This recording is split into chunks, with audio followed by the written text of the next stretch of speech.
y'all, welcome back to the channel, or welcome if you are new here. If you are new, I'm going to super quickly tell you why you should stick around, especially for this video. I am Amber, a holistic lifestyle coach and a certified career coach, and someone who has had a very interesting career of her own. So at this point, I feel like I'm definitely an expert in this area, which is why I wanted to do this Ask Amber video today and share some of my best advice relating to career and answering some questions from people in the community. So if you're not part of the community, go ahead and subscribe, leave a comment down below, and stick around. All right, y'all, let's go ahead and get into it. I absolutely love doing these Ask Amber videos, and today specifically, I decided that I wanted to do this one on career because I feel like people have a ton of questions about career and kind of guidance, how to make the best decisions, and they're looking for advice on that topic, but don't know where to go. So I'm going to be answering some of the questions that were submitted today in this video. All right, so we're just gonna start at the top. We have 9 questions, and I think we should be able to get through them all.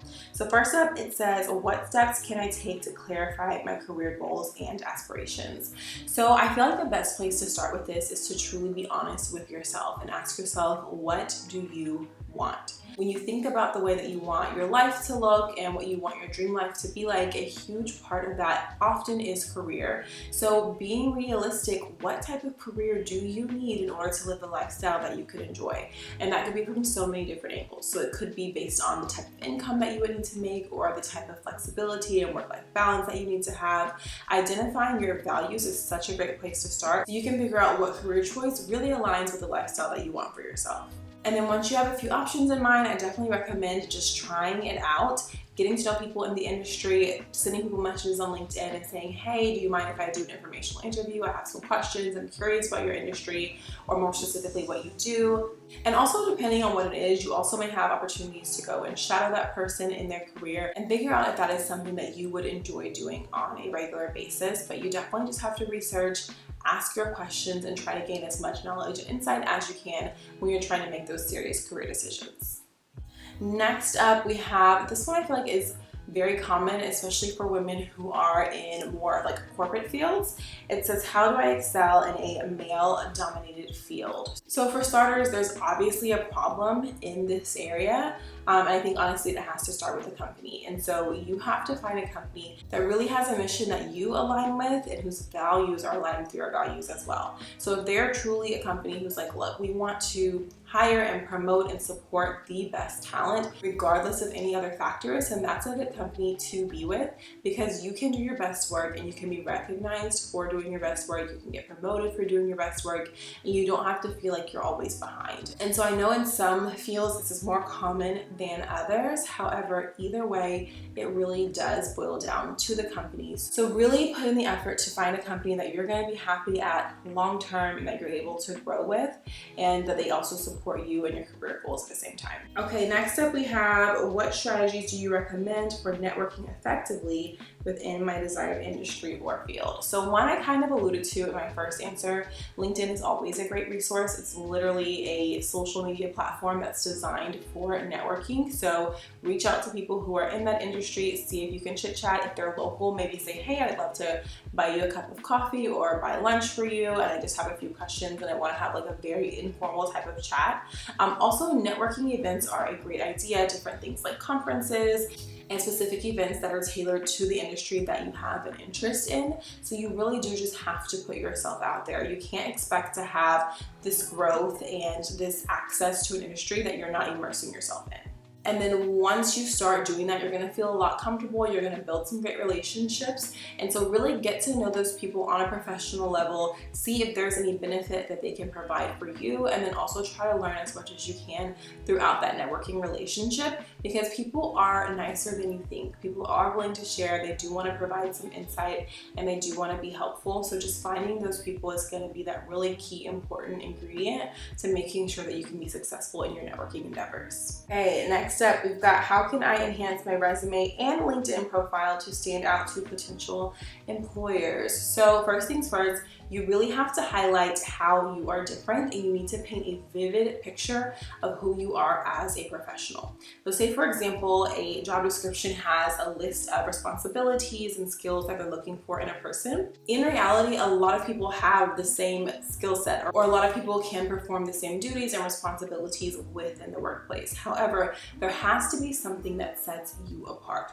So for example, if they're like, we're looking for someone who's a good problem solver, then you dive into how you are a good problem solver to the point where they are literally watching a movie of you problem solving and saying, okay, great, that person is someone who will be able to handle the day-to-day tasks of this role and be successful in it. So when you're writing out those resume bullets, include details, be very vivid, use the STAR method, make sure that you are talking about the situation, the task, the action, and the result, and make yourself the hero of the story. Ideally, this is a true story, don't make things up, but you want to really highlight what you did in that situation and what makes you a hero, what makes you stand out, and how what you did and the choices that you made benefited the company. At the end of the day, that's the bottom line.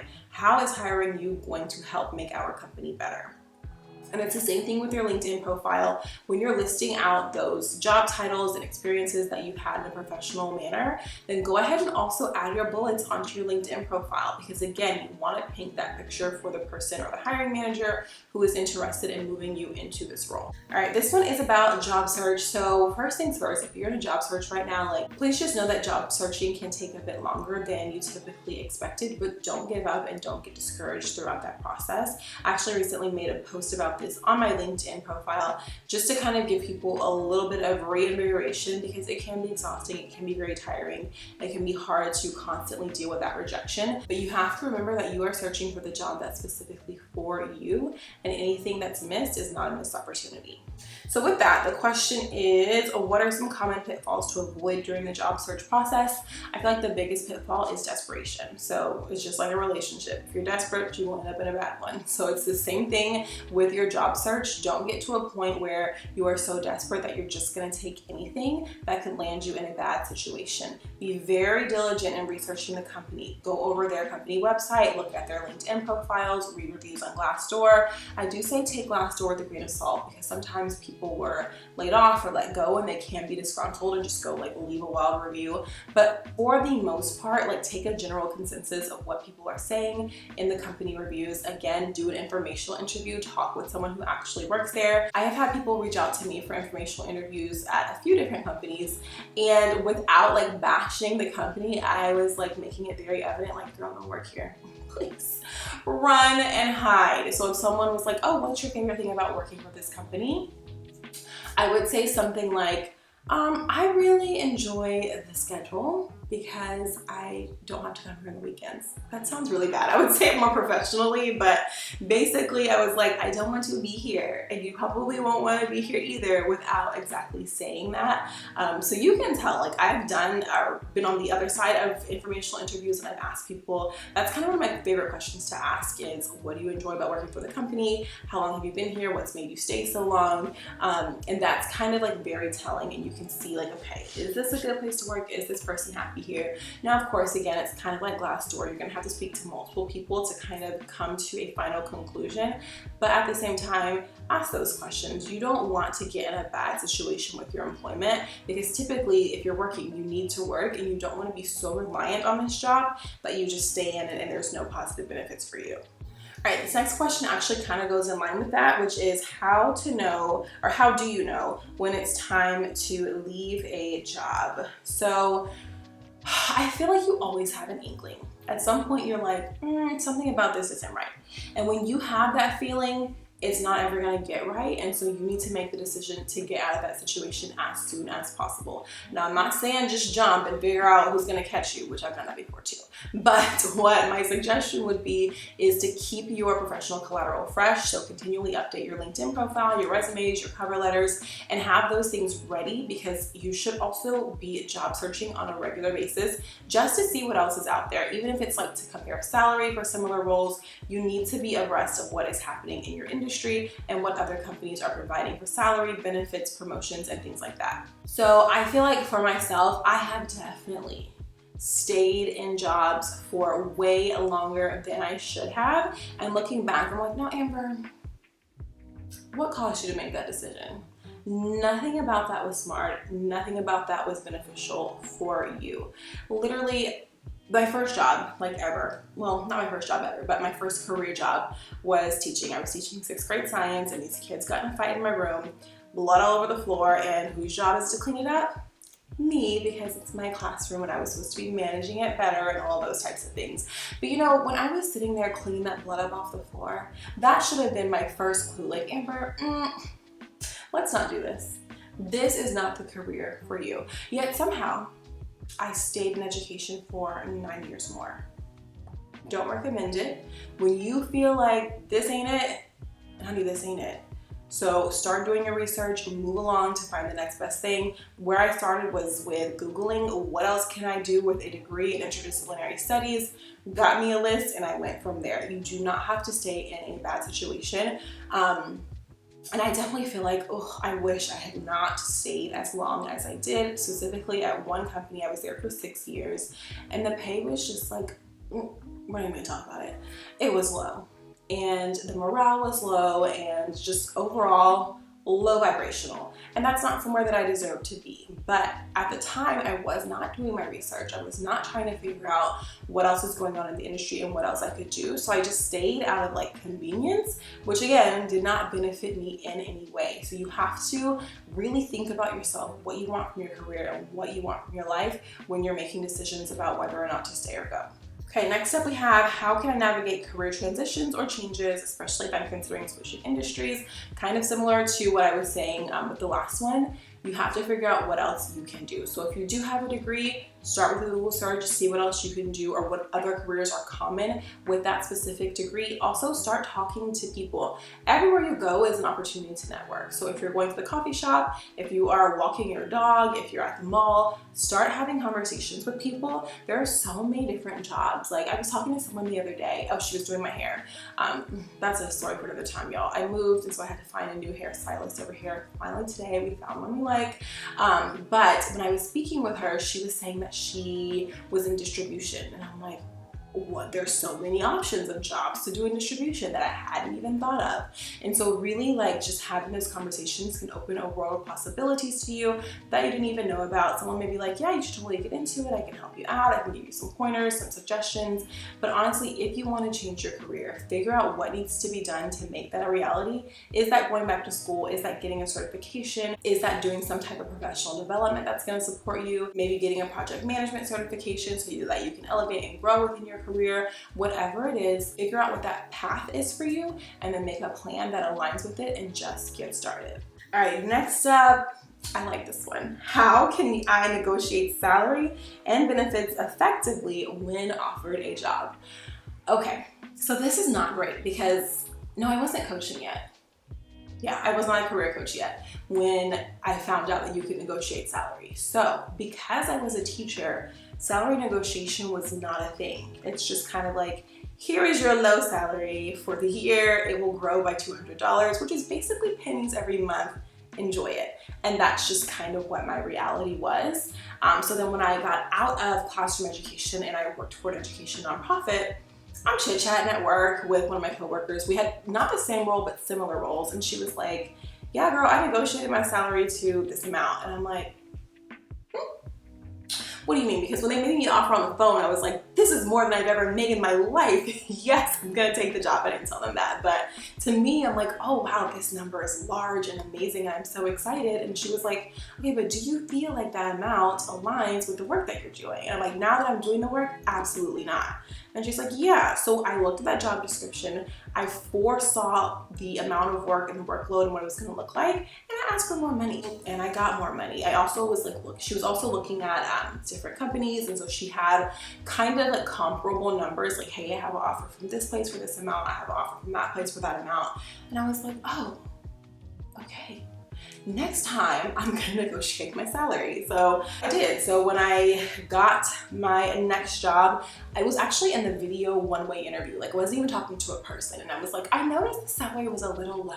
And so I went down my whole list of like skills and why I felt like I should be making more. And they still called me back, even after I was like, you better run up my money in my one-way interview. But hey, you gotta ask for it because you don't wanna be working for less than what you deserve.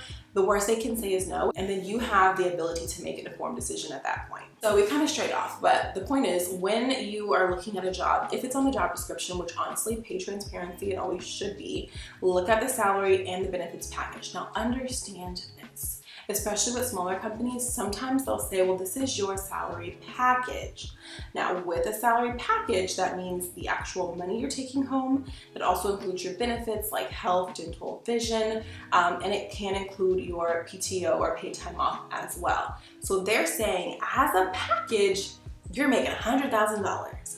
But in reality, your actual money part of that package may be $50,000. So make sure you fully understand what the money is going to be looking like before you accept a position. And then if you're like, this is not going to work, you have to negotiate, but don't just say like, give me more money.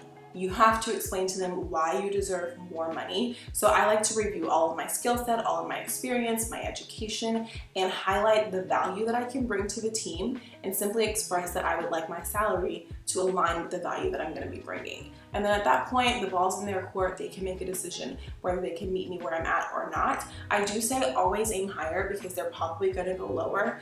Don't aim ridiculously. Do your research again. A quick Google search, how much does a logistics specialist make in Houston, Texas? So you have a range in mind. And then also if you are working with a recruiter, a lot of times the recruiter will be representing the company and they may give you a range. And so just be honest and ask, is there room to go over that range? If you feel like that number is not going to work for you, it may not be worth continuing the conversation, but also once you start talking to the company and you go through rounds and rounds of interviews, they want to hire you. They've decided on you. So a few $1,000s to you can make a big difference, whereas a few $1,000s to a company may not be that big of a deal. So it does not ever hurt to ask for more. And lastly, I feel like I'm definitely a specialist in this department. What advice do you have for maintaining a healthy work-life balance while pursuing career advancement? Okay, so like I mentioned in the onset of this video, I am a holistic lifestyle coach, and a big part of that is making sure that you can commit and enjoy and have special moments in all areas of your life, including career, but it holistically combines to create a beautiful life for yourself. Now, I'm going to be honest, career is a big part of a lot of people's life. Having money, that is your livelihood. That's how you support the lifestyle that you want for yourself. However, you cannot be so drained from working. You cannot be overworked, underpaid, undervalued, overstimulated, and all of those things, and still be able to thrive in other aspects of your life. So you have to truly map it all out. You are 100% of a person, but 100% is all you have to give. So if you're saying, okay, I'm gonna give 40% to career, then you've only got 60 left. So how much of that is going to relationships? How much of that is going to self-care? How much of that is going to traveling? How much of that is going to continuing your education and your lifelong learning? Remember, you've got to break that percentage up and actually make it work for yourself. So list out at least, I would say, 3 to 5 things that you feel are the most valuable. Allocate time to them and be realistic with yourself about how time consuming each of those things are. Readjust, reshuffle as needed, but don't give so much to your career that you lose sight of who you are as a person. I think it's great to have career aspirations and to want to advance within your career. Of course, you don't want to just come in at a level and kind of stay there, but at the same time, at what cost? So you have to think about, what does advancement look like? Is it gonna pull too much from me? If not, definitely go for it, keep it balanced and make it work for you. But if it is, you may need to readjust and realign with what you truly want in life and what your values really are. All right, so that wraps us up for today's edition of Ask Amber. I absolutely love these because I just like to chat and I love to give advice. But I really hope it was helpful for you if you... Okay, I'm not sure where that cut off. My SD card was full, but basically I was just closing out saying goodbye. Thank you all so much for watching this video. I hope that the career tips were very helpful for you. Definitely drop your favorite one, or if you have other Ask Amber questions or topic ideas, definitely drop those in the comment section below as well. Thanks again for watching, and I'll see you in the next one. Bye. Please like, comment, and subscribe, and follow me on Instagram at Affirmations with Amber.